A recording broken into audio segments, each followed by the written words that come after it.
예. 2022년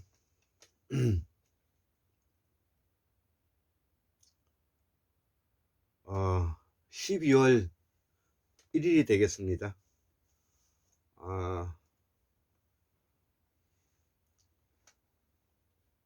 어느덧 2022년도 벌써 마지막 달을 이제 맞이했습니다. 시간과 세월이 무척 빨리 흐른다는 느낌을 받게 되고요. 특히 이제 근자에 제가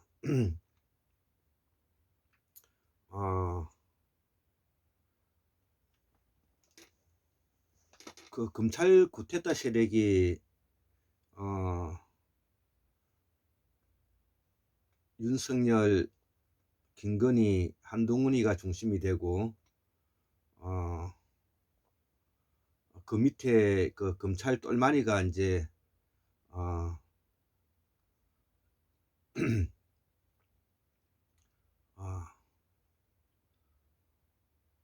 바탕이 되어 가지고 우리 한국의 거대한 자본주의 자본가들의 기득권 세력들의 개가 되어 가지고 그들은 우리 한국 사회의 기득권 세력들의 개 돼지들이죠. 그래서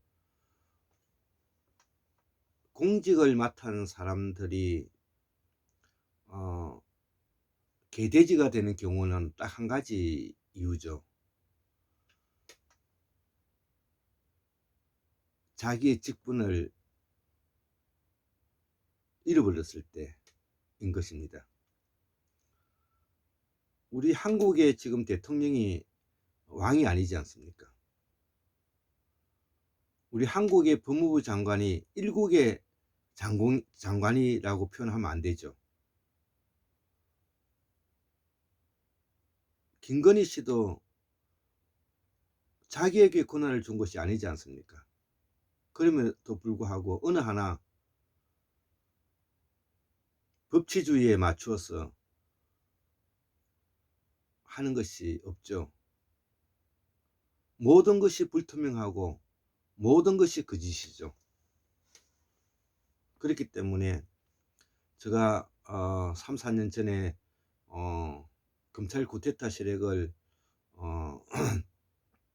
제가 경계했고 검찰 구테타 세력들이 권력을 잡았고 그들은 결국 한국을 망조로 무너뜨리게 될 것입니다. 그러면 그에 대한 대안은 무엇인가? 빨리 윤석열 정부를 끌어내려야 되는 것입니다. 자, 그럼에도 불구하고 오늘은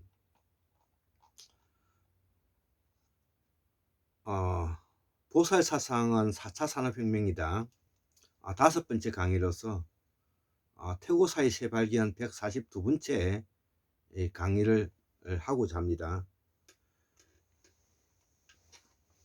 그러면 뜬금없이 보살사상이 왜 4차 산업혁명이라고 말을 하는가? 보살사상은 왜 부처사상과 결별해야 된다고 말을 하는가?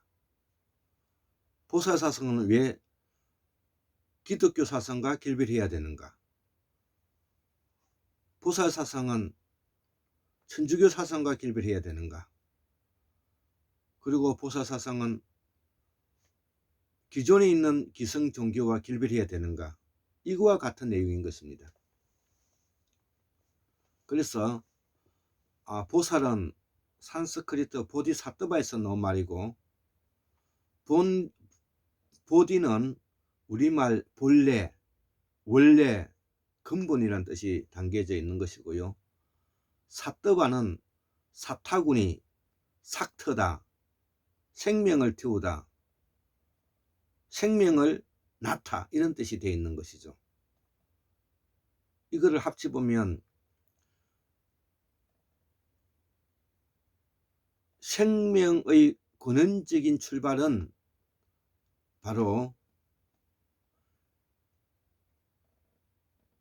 생명을 싹 틔운다는 뜻에서 출발했다. 이것이 보살사상이다. 자, 그러면 보살사상은 어떤 형태로 이루어져 있는가 정리를 해보면, 보편적 입법의 준칙에 우리가 합리적인 결론을 도출한 내용을 바탕으로 해보면, 보살사상은 현실적이고 실질적이며, 실질적이라는 것은 존재를 포함하는 것이죠. 실질적이며 구체적이라는 것이죠. 현실적이고 실질적이고 구체적이라는 뜻은 가상적이고 추상적이고 상상적인 요소가 지금 현재 배제되어 있는 것이죠. 여기에 플러스 초월적이고 초자연적인 요소를 가지고 있는 것이죠. 초월적이라는 것은 나의 생각의 범주를 넘어서 일어나는 현상을 바로 초월적이라 말하죠. 즉 가상적인 요소를 포함하는 것이죠. 상상적인 요소를 포함하는 것이죠. 추상적인 요소를 포함하는 것이죠. 그렇기에 이를 우리가 정신이라고 이야기를 하죠. 그렇기에 이거를 영성이라고 표현을 하죠. 그렇기에 이거를 우리가 영혼이라고 표현하기도 하죠. 혼백이라고 표현하기도 하죠. 자, 그래서 이 보살사상은 과거에 우리가 재정일치 사회일 때 보살사상은 각광을 받았던 철학사상이고 학문적 토대가 된 정치 이념이기도 하죠. 그런데 재정이 분리되면서 바로 보살사상에서 새로운 권력자 그룹이 나타나게 되어 우리의 정신세계와 우리의 가치관과 우리의 생활 규범을 송두리째 다른 패러다임으로 바꾸어 넣었죠. 그 시간이 바로 북방문화권이라고 지칭하는 소위 말하는 유목문화를 포함하는 것입니다. 왕과 군사계급이 학문계급인 기존의 기성종교인 유교, 불교, 기독교, 천주교, 조라스터교, 힌두교, 기타 이러한 이데올로기를 바탕으로 해서 학문 권력을 가지고 있는 집단과 결합해서 국가를 이끌어 온 시기를 우리는 바로 북방문화권의 천선사상이라고 표현하는 것입니다. 천선사상은 바로 하늘의 대리자인 왕과 군사계급을 가진 그리고 귀족계급인 대부가 특별한 선민의식을 가지고 자기의 존재를 합리화한 논리적 체계인 것입니다. 그리고 작금의 2022년 이 시기에 오면서 드디어 규범이 변화한 시점에 도달한 것입니다. 만년 전에 재정일치사회에서 재정이 분리되는 사회를 그렇듯이 앞으로 수만 년은 다시 재정이 일치되는 시대로 나아갈 것입니다. 정확하게 말하면 재정이 일치하는 것이 아니라 인간의 존재 그 자체를 신뢰하는 시대로 돌아갈 것입니다. 그것을 바로 우리는 실존주의적 요소라고 표현하는 것입니다. 그래서 그 실존주의적 요소를 바탕으로 해서 구상되고 인식되고 구조되었던 조직이 바로 지금 현재 사회민주주의라는 체제인 것입니다. 그래서 이 사회민주주의 체제를 구성하고 있는 그 근간이 바로 칸트의 이성철학에서부터 인문학에서부터 과학철학에서부터 실존주의에 이르기까지, 그리고 태고사의 무사상을 받아들이는 보살사상에 접근하게 된 이유가 된 것입니다. 자, 그래서 오늘은 보살사상은 실존주의라는 의미에서 보살사상의 실존주의는 실존주의를 대표하는 마르틴 하이데거의 존재와 시간과 사르트르의 존재와 무라는 책을 내용을 해서 간단하게 설명해 보겠습니다. 우주 만물은 변화하고 그 변화하는 데는 고정불변함이 없는 것이죠. 그렇기 때문에 고정불변함이 없기 때문에 그 고정된 관점을 파악하기 위해서는 인간의 눈으로 그것을 들여다봐야 된다는 궁극에 도달하게 되는 것입니다. 우주 만물이 변화하는데 그 변화하는 눈을 토끼나 고양이 눈으로 볼 수가 없다는 것이죠. 오로지 유일무이한 인간의 눈으로만 그것을 볼 수가 있다는 것이죠. 이것을 철학적으로 관찰자의 관점이라고 표현한 것입니다. 관찰자의 관점은 바로 실제와 존재를 구분시킬 수 있는 그 개념을 만들 수가 있다는 것입니다. 그렇기 때문에 인간은 관찰자의 관점에서 개념을 만드는 존재다, 이렇게 설명해도 되는 것입니다.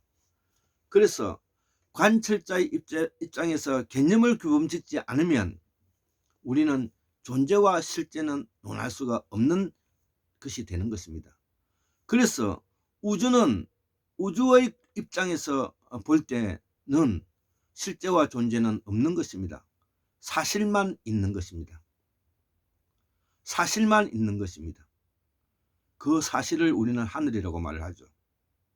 그 하늘은 다시 미린의 우주 은하수와 태양으로 구분할 수가 있죠. 은하수와 태양은 다시 태양과 달로 구분할 수가 있고, 태양과 달은 다시 음양이 되고, 음양은 다시 천하대장군, 지하대장군이 되고, 이것을 수호하는 하르반과 할망이 있고, 하르반과 할망이 다시 북쪽으로 올라가서 창조주인 나반과 암만이 생기고, 나반과 암만을 인격화해서 견우와 직녀가 생기고, 견우와 직녀가 다시 기성종교화되어서 기독교에서는 아담과 이브가 되는 것입니다. 이 모두는 관찰자의 입장에서 파악하고 있는 존재라는 것입니다. 아담과 이브는 사도 바울이 보는 관점과 관찰자의 입장에서 본 것이죠. 나반과 암만은 북방에 올라간 북방 민족들이 하늘에 보고 내리는 창조주적 관점인 것이죠. 견우와 직녀도 마찬가지고, 오작교도 마찬가지고, 모든 것은 인간의 관찰자의 관점에서 나오는 것이죠. 그렇기 때문에 인간은 시간과 공간에 관해서 개념을 만들게 되었고, 시간과 공간적인 개념을 이해할 때만이 우리는 한 발자국이라도 문명을 이끌어갈 수 있는 사유하는 존재로서의 가치를 가지게 되는 것입니다. 그래서 이 시간을 일반 다른 인간을 제외한 동물들은 극복하기가 어렵습니다. 그럼에도 인간은 시간을 극복함으로써 드디어 인간의 이성적이고 추상적이고 가상적이고 상상적인 요소를 만들게 되어서 인간은 있지도 않는 것을 만들어내는 기술을 가지게 된 것입니다. 이것이 인간의 이성작용이 무한한 실제인 것입니다. 그래서 인간은 그 생각의 이성을 작동하게 만들었던 그 프로그램이 무엇이냐?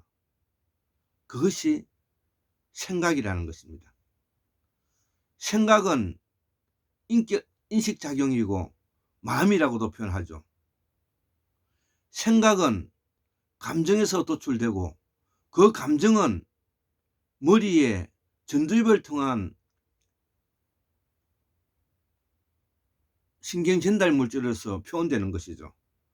그래서 그 감각의 출발은 신경 운동신경을 발달시키기 위해서 출발된 것이지만 궁극에는 그 감각이 전두엽에 계속 축적되면서 인간이 언어를 사용하면서 언어의 세계에 갇히게 된 것입니다. 언어의 세계에 갇히게 됨으로써 인간이 행동하는 행위양식이 생각의 행위양식으로 나타나기 때문에 다른 동물과 구분질 수 있는 결정적인 원인이 된 것입니다. 그래서 우리가 학문을 하는 데 있어서 학문은 종합적이고 관찰적이고 비판적이고 추론적인 요소를 가지고 있는 것이 학문이죠. 이 학문이 바로 그러한 인간의 언어적 틀에 갇힘으로써 인간이 드디어 생각을 끄집어 와서 기억을 끄집어 와서 생각하고 추론을 할 수 있는 존재가 된 것입니다. 그렇기 때문에 그 기억이라는 것이 완벽하지 않는다 하더라도 실제와 부합하지 않는다 하더라도 우리의 생각은 우리의 실제를 벗어날 수 없는 관계에 놓여 있기 때문에 이를 존재와 무의 관계에서 존재와 시간의 관계에서 마르틴 하이데거나 장폴 사르트르가 고민했던 내용들인 것입니다. 저도 이 이야기를 하고 나면 놀랄 이야기지만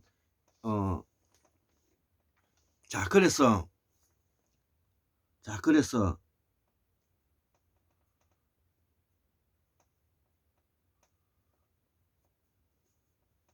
실제와 존재와 현실이라는 것은 보살사상에서도 나오죠.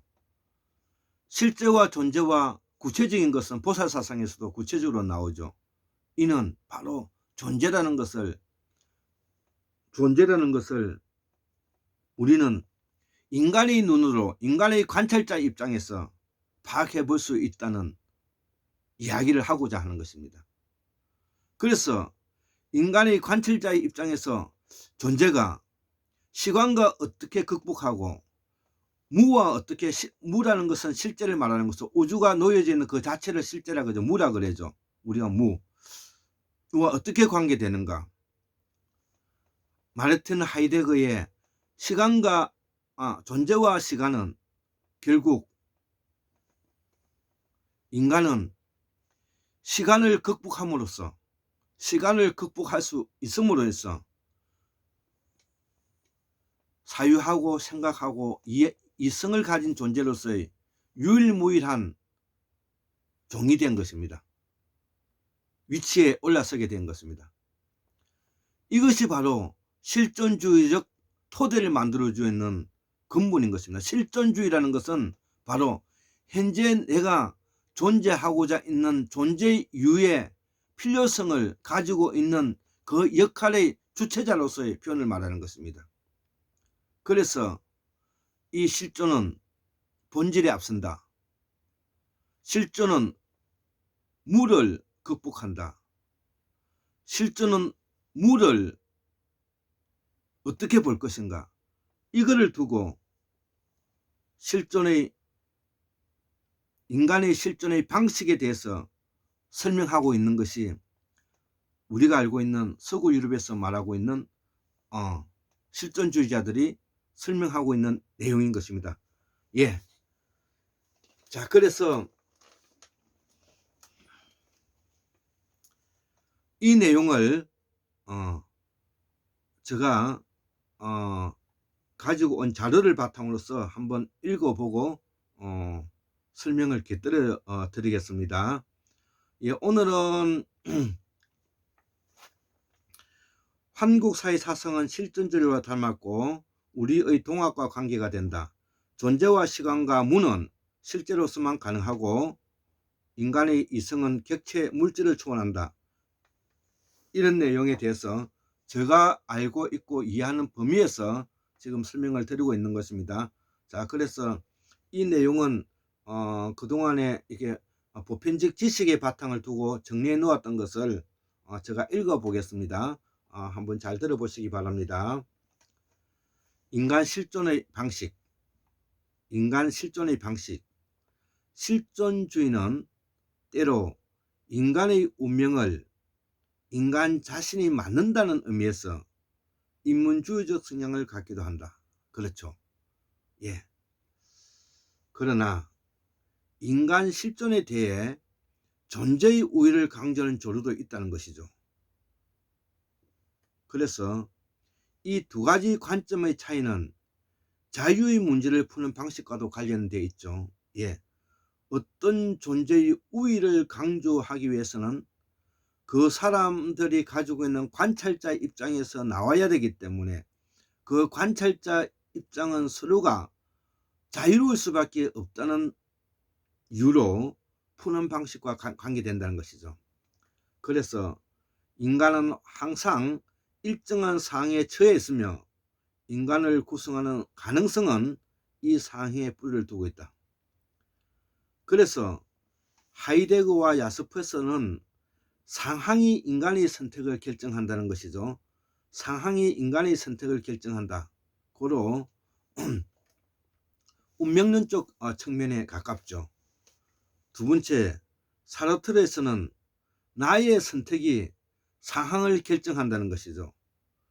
상황이 주어져 있는다 하더라도 내가 어떠한 자유의지의 바탕을 두고 있는 선택을 하지 못한다면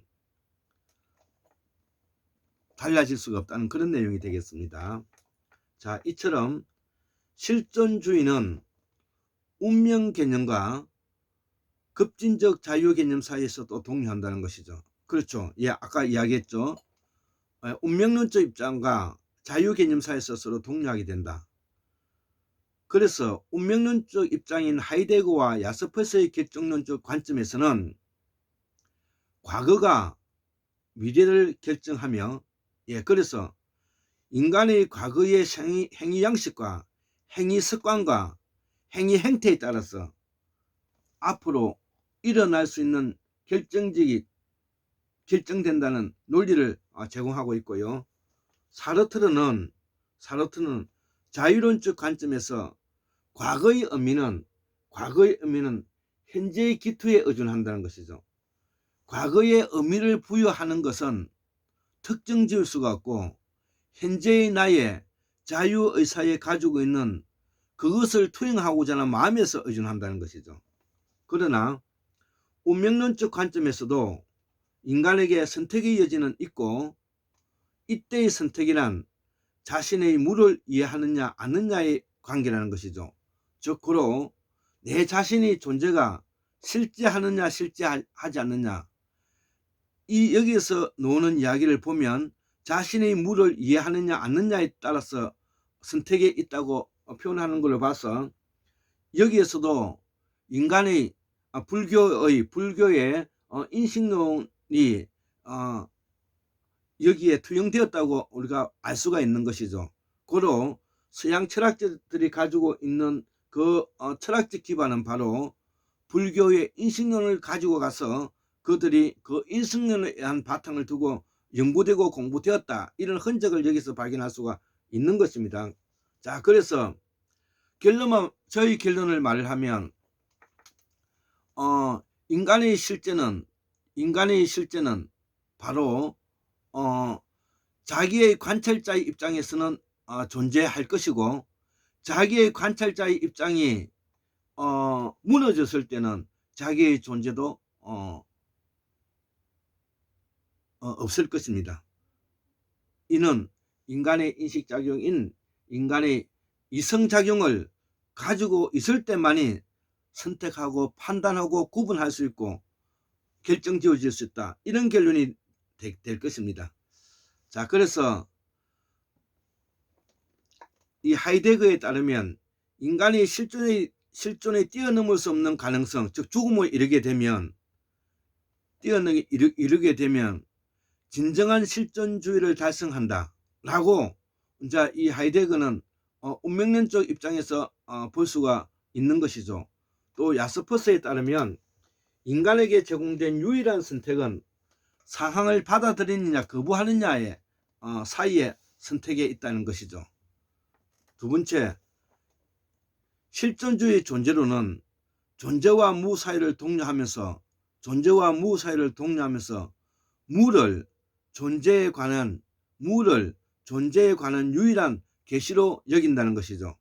즉, 그래서 이 무가 존재의 유일한 계시로서 받아들이기 때문에 무신론적 실존주의에서는 인간은 오히려 신이 되려고 하는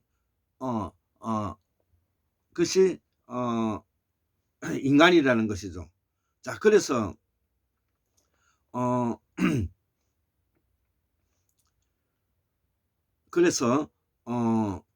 저는 개인적으로 지금 현재 우리 인간은 바로 신이 되려고 한다. 예, 신이 되려고 한다.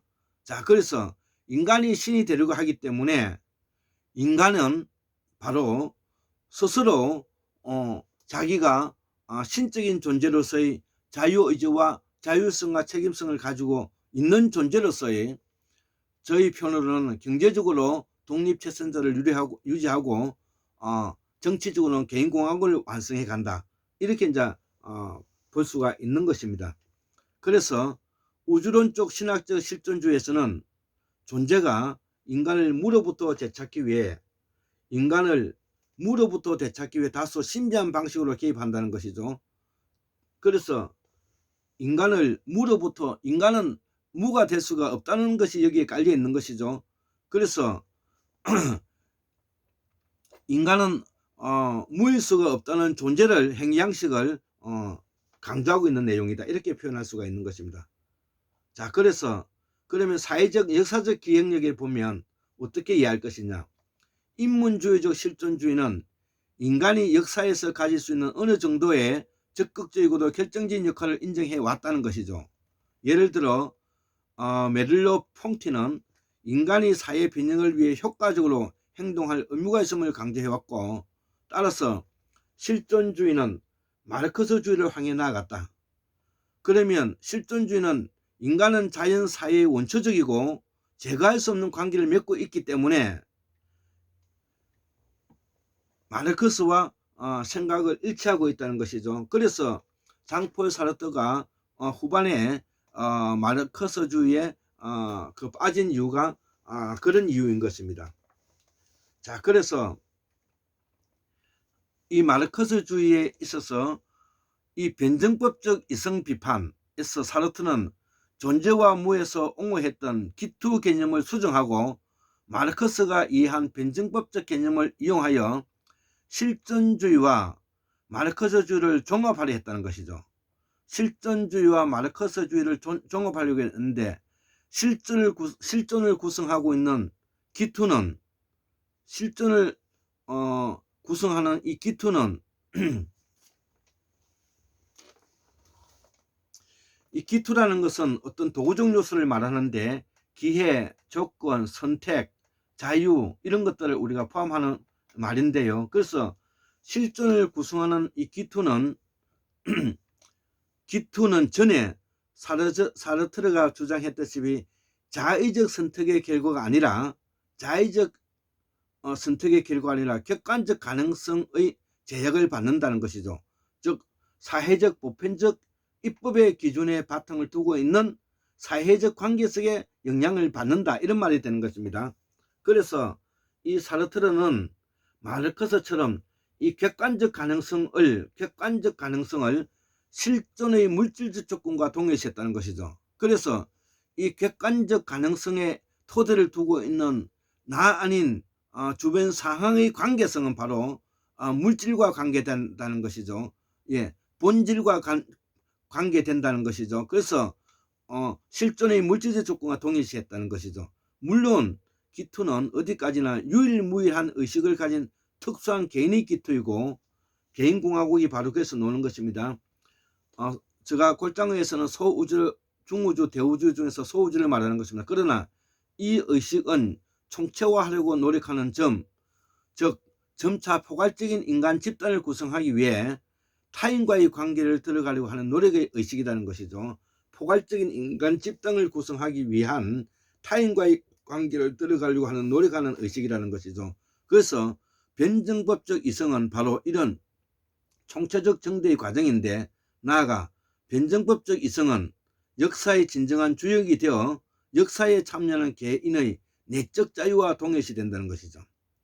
그래서 개인이 내적 자유와 동일시 된다는 것은 개인이 가지고 있는 자유의지가 책임을 지고 책임의 분별력과 판단력과 이성에 따라서 행동할 수 있어야 되는데, 우리는 지금 현재 의식은 그렇게 하고 가면서 사회적 관계 속에 가지고 주변 상황이 그것을 대신해 주리라는 그러한 나약한 생각에 빠져 있다는 것입니다. 우리 한국의 지식인들이 바로 오류를 범하고 있는 이유가 바로 거기에 있는 것입니다.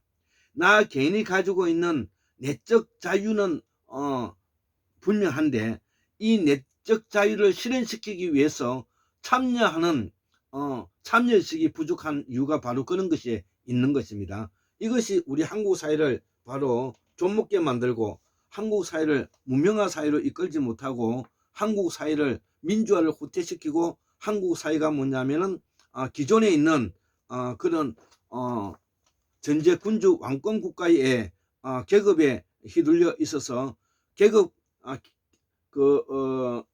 카르텔을 보호하기 위해서 우리 한국 사회가 공정과 정의가 무너지고 있는 것이죠. 이런 공정과 정의를 무너뜨리지 않기 위해서 바로 공무원과 교육자가 있는 것입니다. 그래서 공무원과 교육자들은 바로 일정한 봉급을 주어서 국가가 지탱해서 세금을 모아서 지탱해서 주어서 어떤 경우에도 자기에게 있어서 유불리와 관계없이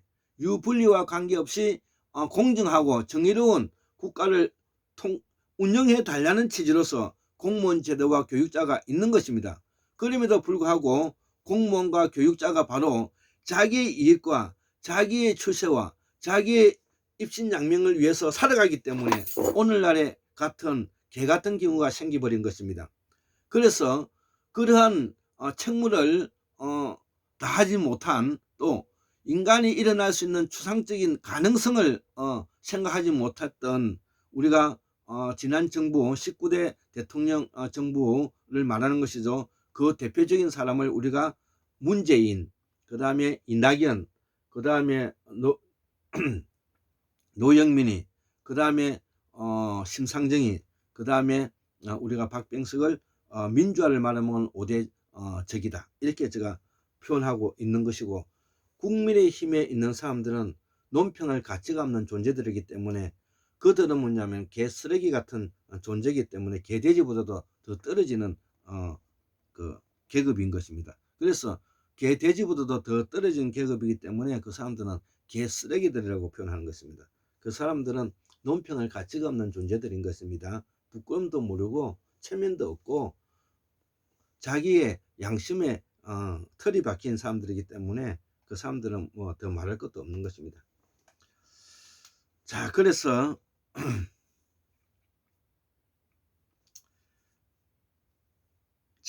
변증법적 이성은 역사의 진정한 주역이 되어 역사에 참여하는 개인의 내적 자유와 동일시되는데, 사르트는 이처럼 개인의 자유를 옹호하는 태도에서 역사의 절대적인 변증법적 필연성, 물론 이 필연성은 개인들에 의해 내면화되는 체험된 것을 옹호하는 태도로 옮겨갔다는 것이죠.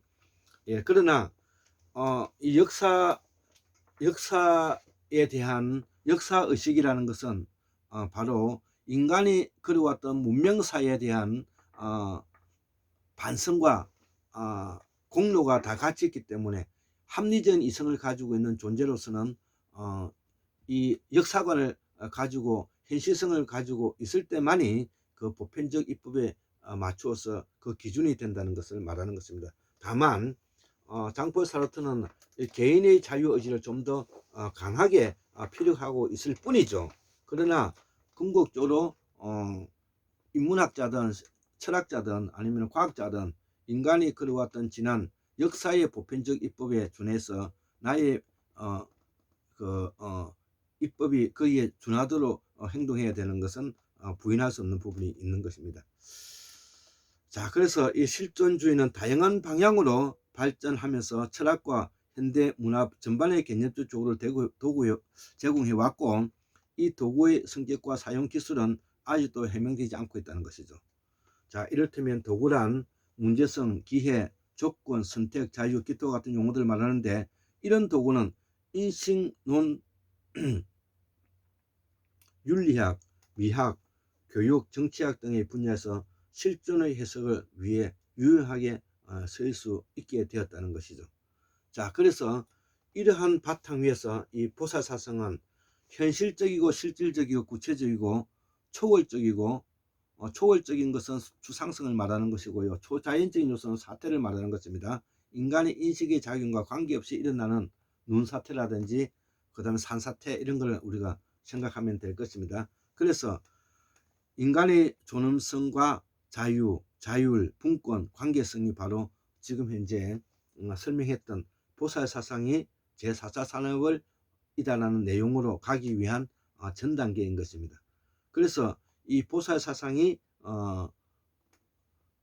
대두되었던 문화를 우리가 무문화라 하고, 이 무문화 속에서 바로 예술과 의복, 음악, 무용, 무술 등 모든 인간 생활에 영향을 주게 됐는데, 이 속에서, 이 문화 속에서 토템 사상과 언어의 어원과 아까 이야기했죠. 문자 형태의 실담화, 그리고 국화와 연꽃, 상징적인 꽃이 나왔다는 것입니다. 여기서 가장 대표적인 내용이 바로 토템과 언어의 어원인 것입니다. 이 언어의 어원이 대두되면서 인간은 바로 기억이라는 것을 가지게 되었고, 감각에서 기억으로 넘어오는 상태가 되었고, 그래서 동물과 인간이 구분되는 지경에 이르렀다는 것이죠. 그래서 인간의 행위 양식은 바로 기억에 의해서 이루어진다는 점과, 동물은 감각에 의해서 이루어진다는 것이 다른 것이죠. 그래서 인간은 기억에 의해서 신경 전달 물질이 움직여서 운동신경으로 발전해 가고, 동물은 감각으로서 바로 원초적으로 뭐냐면 대응한다, 이렇게 이제 설명할 수 있죠. 그래서 이러한 무문화 속에서 정치적, 사회적, 문화적인 틀이 놓게 될 수밖에 없는 것이고요. 여기에 심성철학과 또 삼신사상과 하늘 땅 인간의 삼신사상이 놓을 수밖에 없고요. 조상숭배, 조후에 대한 어떤 역사관념이라든지 생활습관의 관습, 문화, 인본주의, 부족숭배, 심성간의 근거한 윤리관들이 나오게 된다는 것이죠. 이것이 바로 뭐냐면은 천하대장군, 지하여장군 같은 것이고, 향약, 두례, 기타 등등으로 이렇게 나아가는 것입니다. 이러한 기본적인 우리 한국의 철학과 사상이 기초가 되어 있을 때만이 우리의 철학과 사상이 역사성을 가지고 나아갈 수가 있는 것입니다. 우리 지금 현재 제가 존경하는 최동석 박사님의 최동석 인사조직연구소 소장이 그 훌륭한 학문적 토대 위에 저희의 이런 그 태고사의 학문적인 요소를 가미해서 한국의 민주화를 견인할 수 있는 토대를 만들어 보겠다. 그 토대를 만드는데 희망이 있고 그 토대를 만드는데 나의 자판이 긍정적으로 지금 깔려가고 있기 때문에 저는 즐거움을 가질 수 있는 시기에 있다. 이렇게 이제 설명할 수가 있는 것이죠. 자, 그래서 이러한 것을 우리가 하기 위한 것이 바로 인간의 존엄과 그 다음에 자유와 자율성과 분권화 그 다음에 네트워크 이런 형태로 나아간다는 것이죠. 예. 그래서 이러한 부분들을 우리가 설명해 나가기 위해서 바로 우리의 태고서와 상고사에 일어나는 이야기들을 우리가 알아야 되는 것입니다. 그래서 이 문명의 길은 과거에 직선적이고 집단적이고 독선적인 제국주의적 과정에서 분화하고 개인화하고 합리화되어 가는 과정으로서 이제 발전해 가고 있다는 것이죠. 이것이 뭐냐면 아까 규범의 새로운 변화, 다른 영어로 말하면 패러다임의 변화라는 것이죠.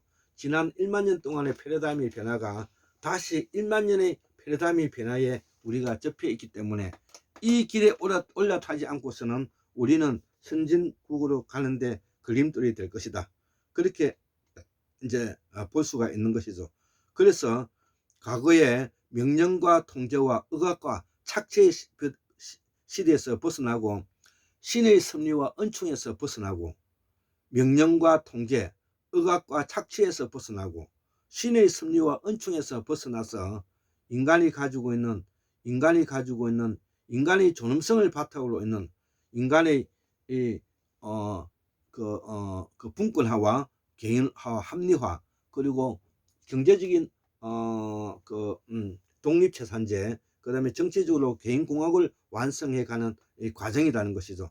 그래서 이러한 과정을 발전시켜 나가는데 그 본보기가 바로 우리가 문예혁명을 최근자의 문예혁명을 거쳐서 종교혁명, 과학혁명, 산업혁명, 시민혁명, 그래서 이 자본주의는 사회주의 혁명으로 바뀌고 자유주의 혁명은 민주주의 혁명으로서 바뀌어서 지금 현재 공화정으로 오고 있는 것이죠. 그래서 고전적 자유주의에서 이 시장경제로 발전하였고 이 시장경제로 발전해 가는 과정 속에서 모델이 두 개가 나타나는데 앵글력 색선 모델이 있고 게르만 모델이 있다는 것이죠. 그래서 이 앵글력 색선 모델이 바로 2차 대전과 함께 이들이 전성국이었기 때문에 과거에 그 전제 군사 왕권 시스템을 그대로 유지해서 앵글력 색선 모델이 민주공화정이란 이름 아재 형식적으로는 민주공화정이지만 실질적으로는 뭐냐면은 그 전제 왕권 국가와 같다는 것이죠. 반면에 이 게르마니형 모델은 바로 2차 대전에 스라린은 뭐냐면은 상처와 아픔을 가지면서 이러한 모델을 원래 독일에서 가지고 있었던 그들의 철학과 사상을 바탕으로 해서 그 독일에서 가지고 온 철학과 사상은 물론 불교 보살 사상에 있어서 인식론을 가져온 것이기도 하지만 어쨌든 이 게르만형 모델이 시민 사회민주주의, 사민주의의 시장 경제 형태로 나아가게 되었다는 것이죠. 그래서 사민주의 주의 경제 형태가 바로 개인공학으로 나아가게 될 것이고 사회경제는 바로 독립재산제로 발전해 간다는 것이죠. 자, 그래서 이러한 부분들이 바로 궁극적으로 인간은 무엇인가, 인간의 존재는 무엇인가라는 부분에 대해서 제가 앞에서 설명을 했고, 그래서 단체에서 개인으로, 개인에서 인간의 존엄성으로, 자본에서 인간의 존엄성으로서, 토지에서 인간의 존엄성으로서, 돈에서 인간의 존엄성으로, 그래서 인간의 존엄성의 바탕을 두고 전개했던 사람 중에서 우리 정치인들 중에서 노무현이 사람 사는 세상이 바로 그런 이야기고요. 문재인 대통령의 뭐냐면 사람이 먼저다 라는 내용도 바로 인간의 존엄성을 바탕으로 했죠. 그럼에도 이 두 분은 정권을 재창출하지 못한, 정치력을 발휘하지 못한 그런 우를 범하고 말았습니다. 그래서 검찰 구치소에는 윤석열 같은 개쓰레기들이 뭐냐면은 지금 이제 한국을 이끌고 있다는 데서 우리가 비소하지 않을 수가 없는 이유인 것입니다. 자, 그래서 이러한 인간의 존엄성은 궁극적으로 자기 실현을 하게 되고 자율성을 주게 돼서 책임으로 나아가게 되고 책임감으로 나아가기 때문에 네트워크가 분권화되어서 높은 생산성과 창의성을 바탕으로 하게 된다는 것이죠. 그래서 사회 현상에 대한 기술에서 개념화 사회로 넘어오는 과정이 되었고, 이 기술 사회가 개념화 사회로 넘어오는 것이 바로 이게 제4차 산업혁명이라는 것입니다. 우리가 제4차 산업은 융합이라고 표현하지만 정확한 의미에서는 기술 사회에서 개념화 사회로 넘어왔다는 의미를 하는 것입니다. 그래서 이 개념화로 사회로 넘어왔기 때문에 제4차 산업은 바로 포살 사상이 바로 제4차 산업이다, 이런 말을 할 수가 있는 것입니다. 그래서 이러한 물리적인 현상에 대한 기술적인 측면에서 이것을 인간의 존엄성을 바탕으로 되고 있는 개념화로서 뭐냐면 이를 극복해 갈 수 있다는 것이죠. 그래서 18세기 후반에 이 산업혁명이 전기기관으로서 1차 산업혁명이 이루어지고 19세기 말에서 뭐냐면 전기를 중심으로 하는 산업혁명의 시대가 제2차 산업혁명이고, 그 다음에 1960년대 말 전자를 중심으로 해서 전자기기가 뭐냐면은 산업혁명의 모태가 되었는데, 이것이 뭐냐면은 3차 산업혁명이었다는 것이죠. 그래서 우리가 농업혁명 이후에 이 산업혁명은 바로 1차, 2차, 3차를 거치면서 수직적으로 뭐냐면은 발전해 갈 수 있었던 것이어서 제4차 산업은 바로 이러한 측면에서 융합이 아니고 이러한 것과는 전혀 개념이 다른 측면에서 이루어지고 있다는데 이 보살 사상과 일치한다는 것입니다. 고로 앞으로는 보살 사상은 모든 철학과 기성 종교로부터 길별할 때가 오게 된 것입니다. 그래서 이러한 인간의 존엄성을 존중하고 보호하는 구조는 바로 조직 중심적 피라미드 구조에서 벗어나 가지고 인간을 중심으로 하는 네트워크 구조로서 나아가야 된다. 그래서 조직 중심의 이 피라미드 구조에서 지배와 통제에서 벗어나고 지시와 명령에서 벗어나고 억압과 착취에서 벗어나서 누가 누구를 지시하거나 명령할 수가 없고 누가 누구를 뭐냐면은 정신 차리라고 뭐냐면은 강요할 수 없는 사회가 만들어 가야 된다는 것이죠. 그래서 인간 중심형 이 네트워크 구조의 관계성은 바로 연대와 보증하고 대화와 토론하면서 합의와 상생을 바탕으로 하는 방식으로 뭐냐면 발전해 갈 수 있어야 된다는 것입니다. 이것이 뭐냐면은 우리가 앞으로 우리 한국 사회가 보살 사상을 다시 복원해야 되는 이유이고, 이 보살 사상은 바로 고조선 문화를 복원하는 것이고, 고조선 문화를 복원한다는 것은 부족 연명제 국가를 복원한다는 것이고, 부족 연명제 국가를 복원한다는 것은 연방국가 형태로 나가야 된다, 이런 말이 되는 것입니다. 그래서 조직 중심의 이 피라미드 사이의 특징으로서는 바로 서열화가 생기게 되고 계급화가 생기고 차별화가 생기고 경쟁화가 되게 돼서, 그럼으로써 궁극적으로 뭐냐면은 인간의 존엄성을 훼손하게 되고 성자 독식의 양육강식 사회를 만들어서 자본의 카르텔을 만들어서 그들이 뭐냐면은 여야 따로 없이 개 돼지들을 이용해서 뭐냐면은 그들의 이익을 함축해가는 그림자 대통령 조나무기와 홍석현이다, 이렇게 이제 말할 수가 있는 것입니다. 그래서 그러면 이러한 수직적 모델에서 벗어나서 이러한 피라미드 모델은 피라미드 모델에서 벗어나서 이런 분권화되어 있는 네트워크 구조로는 어떻게 이제 가야 되느냐, 바로 그것이 이 분권하고 자율성과 관계성을 바탕을 두고 있는 네트워크라는 것이죠. 그래서 이제는 이 분권화되어 있는 부분을 4차 산업에서는 자주성을 더 강화시키고 자율성은 또 서로 상호 운영하는 방식을 더 확대시켜 나가고 네트워크는 지속 가능성을 더 확대시켜 나가는 모델이 되어야 된다는 이런 이야기가 되는 것입니다. 그래서 궁극적으로는 독립된 주체로서 자율적 주체로서 협력 주체로서 발전시켜 나가야 되고, 이러한 바탕 위에서 우리가 4차 산업을 달성시키고 우리 한국의 민주주의를 견인해 가도록 뭐냐면 이루어야 된다는 것이죠. 그래서 이 네트워크 모형은 그리고 우리가 남방식 남방문화권의 모형이라고 저는 표현하겠습니다. 이 남방문화권의 모델은 가치의 우선순위를 인간을 첫 번째로 두고, 두 번째는 토지에 두고, 세 번째는 자본에 두고, 앵글로 섹슨 모델을 이걸 북방식 왕권 전제 그 모델이라고 하는데, 첫째가 자본이고, 두째가 토지고, 세 번째가 인간이죠. 예. 그래서 이제는 자본 중심의 조직에서 인간 중심의 조직으로 나아가야 된다는 것이죠. 그래서 지배와 통제, 지시와 명령, 억압과 착취에서 벗어나 가지고 지배 구조의 역할을 달리해서 리더십을 발휘해서 연대와 보정, 대화와 토론, 합의와 상생으로 나아가기 위해서 우리가 발전해 가야 된다는 것입니다. 이것이 이러한 이론적 토대를 완성해 주었던 유명한 철학자가 바로 칸트인데요. 그 칸트의 그 초월성에 대한, 아까 보살사상에서 나오는 초월성이라는 말이 나오지 않습니까? 인간의 이성의 확대화, 인간의 이성의 뭐냐면은 극대화, 인간의 존재 이유에 대한 극대화, 이런 것들을 뭐냐면 이 칸트의 인간관에서 가장 잘 설명하고 있더라는 것입니다. 그것이 바로 인간의 이성은 자연적 본능을 훨씬 능가하며 자연적 본능을 훨씬 능가한다. 초월적인 요소를 가지고 있어 자신의 모든 힘을 사용하는 규칙과 의도를 확장시키는 능력이며, 이성은 말하는 그 기억력이나 한계를 모른다. 예, 이것이 인간의 이성을 높이 평가한 우리가 칸트의 철학이고요.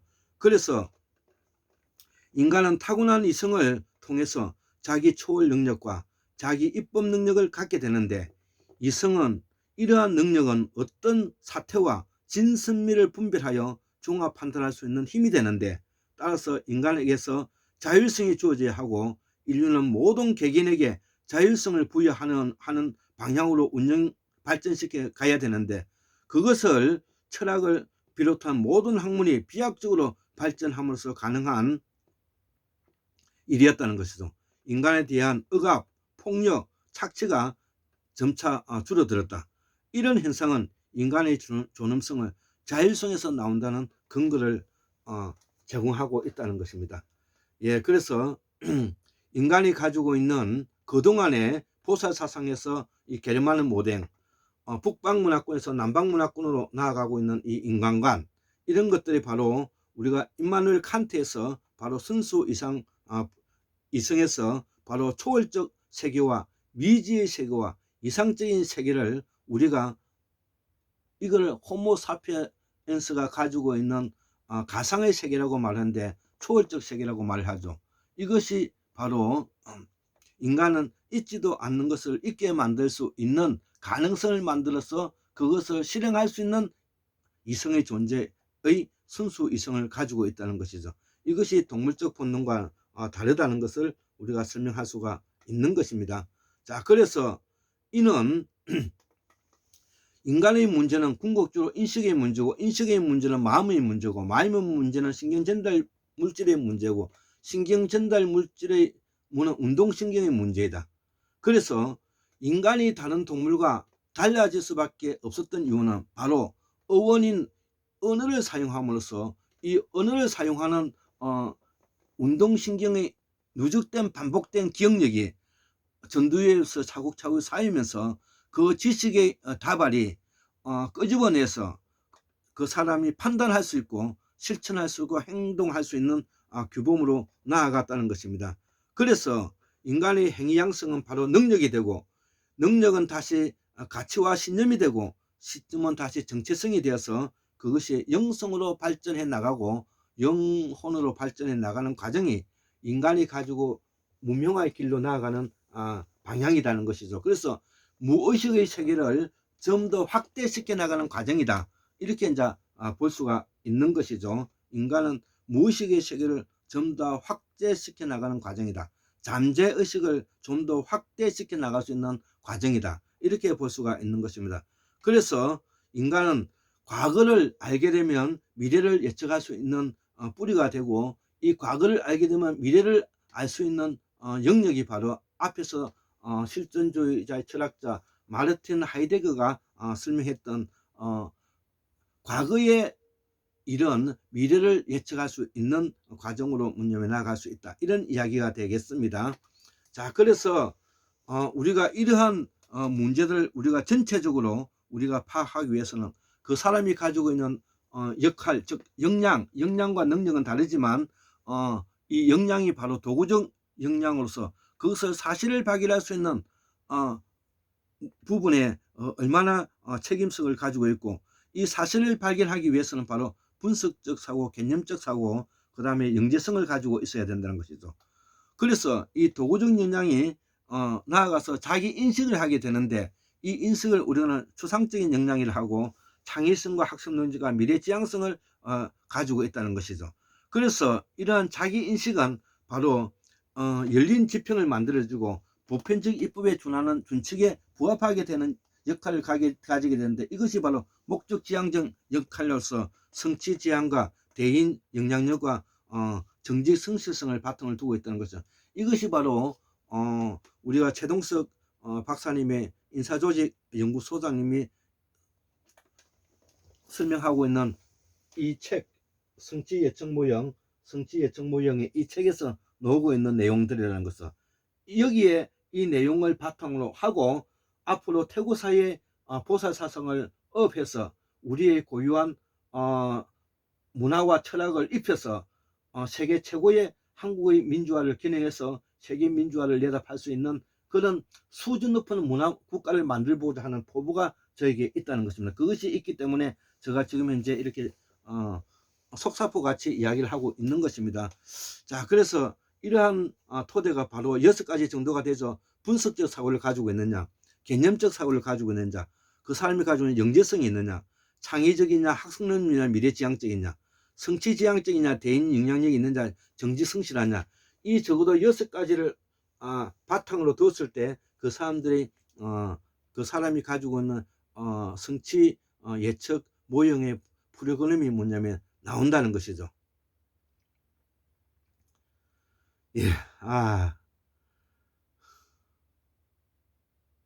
예, 그래서 이제 거의 마지막으로 이제 제가 설명을 하면, 그래서 이 남방 문화권의 게르만형 모델의 조직과는 독일 기본법 헌법 제1조 1항에서 나와 있는 말이기 때문에 제가 큰 소리로 읽어보겠습니다. 인간의 존엄성을 건드릴 수가 없다. 이것을 존중하고 보호하는 것은 모든 국가 권력의 의무이다. 이것이 뭐냐면은 한국사 보건사법에서는 남방문화권이 가지고 있는 사상체계이다. 이렇게 이제 설명을 할 수가 있는 것이죠.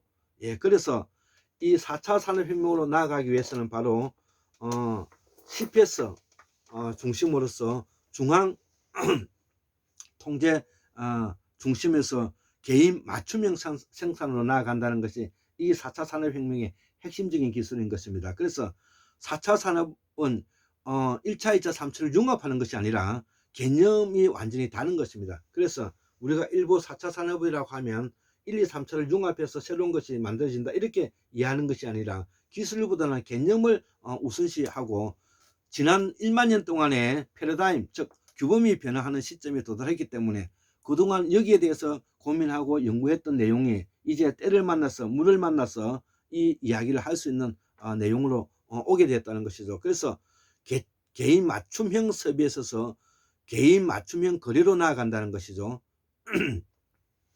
자, 그래서 이러한 모든 기술은 바로 인간의 상상력에서 나오기 때문에 우리가 그동안에 분화되고 개인화되고 합리화되었던 인간 중심적 사회에서 분권화되고 자율성과 네트워크가 되어서 높은 생산성과 창의성을 바탕으로 하는 시대로 나아간다는 것이죠. 그래서 우리의 근대화의 기반과 조직 설계의 원칙이 바로 무엇이냐 하면은 막스 베버가 이야기했던 분화하고 개인화하고 합리화했던, 분화하고 개인화가 합리화에서 벗어나서 분권하고 자율성과 네트워크가 된다는 이런 내용으로 나아가야 된다는 것입니다. 이 내용이 바로 핵심적인 것입니다. 분권화되고 자율성, 네트워크. 그래서 분화되고 개인화되고 합리적인 내용은 이제 폐기 처분하고 분권화되고 자율성과 네트워크가 되었는데 우리가 이 철학과 사상을 갈아탈 때가 오게 된 것입니다.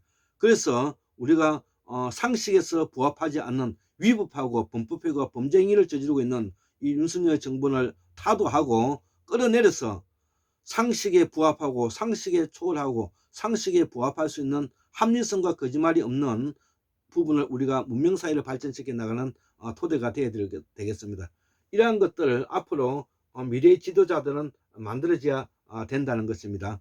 이런 부분들이 앞으로 우리 한국사를 이끌어갈 수 있는 토대이고요. 제4차 산업을 그 바탕으로 할 때 이 제4차 산업은 바로 기술적 시스템적 틀이기 때문에 이러한 기술적 시스템적 개념의 중요성을 우리가 말하고 있다는 것입니다. 그래서 그동안에 지난 북방 문화권에서 주장하고 있는 중앙 집권화에서 남방 문화권으로서 분권화 분산화되어야 되고요. 북방 문화권에서 타율적 회의성에서 남방 문화권의 자율성과 다양성으로서 네트워크가 되어야 되고요. 북방 문화권의 수직적 지배와 통제에서 벗어나서 수평적 연대와 보충으로 나아가야 된다는 것입니다. 자, 그래서 이제는 이 제4차 산업의 개인 맞춤형 독립채산제와 개인 맞춤형 개인공화국을 만들어가는 사회로 나아가야 된다는 것입니다. 이래서 사회적 현상을 합리적으로 개념하는 기술과 인간관계를 풍요롭게 하는 사회적 기술과 이를 토대해서 인간 중심적 사회로 나아가서 경제적으로 독립채산제를 이루고 정치적으로는 개인공화국을 이뤄나가는 방식으로 나아가야 된다는 것입니다. 이러한 것이 바로 현실 체계를 사이버 체계로 만들게 되고 이 사이버 체계가 바로 블록체인 방식으로 나아간다는 것이죠. 이것을 우리가 앞으로 우리가 이해되는 부분이고 그동안에 주체에서 부품의 주체화까지 확장시켜 나가는 과정이다. 이것을 우리가 CPS 기술이라고 말을 하는 것입니다. 예, 그래서 오늘은 우리가 이 블록체인의 역사적 의미에 있어서 인간 문명서와 세계사적 기초, 창조적 관점, 블록체인의 사회적 의미로서의 신뢰 창조, 중개인 불필요, 사회적 비용을 절감하고 보안과 진실성을 확보한다는 이런 캐치 플레이가 바로 이 블록체인의 사회적 의미를 가지게 되는데 오늘 제4차 산업에서 벗어난 제4차 산업이라는 이 내용을 가지고 제가 줄기차게 정리해서 그 강의를 하게 되었습니다. 예, 지금 얼마나 됐는지 모르겠는데요. 제가 하여튼 끊임없이 제가 그동안 정리했던 것을 이렇게 했습니다. 오늘 74,141년 1959년 2022년 12월 1일 목요일 한국문명학술은 골장김 대수 올립니다. 예, 그동안에 제가 한국문명학술을 통해서 학문의 토대가 이렇게 우리가 최동수 박사님을 만나면서 남방문화권이 뭐냐면 네트워크형 문화로 발전시켜 나갈 수 있는 철학적 토대적 기반을 만들 수 있게 되었고 해서 저는 개인적으로 영광이고 기쁨을 함께 할 수 있어서 저는 감사하다 이렇게 이제 설명할 수가 있겠습니다. 예, 감사합니다.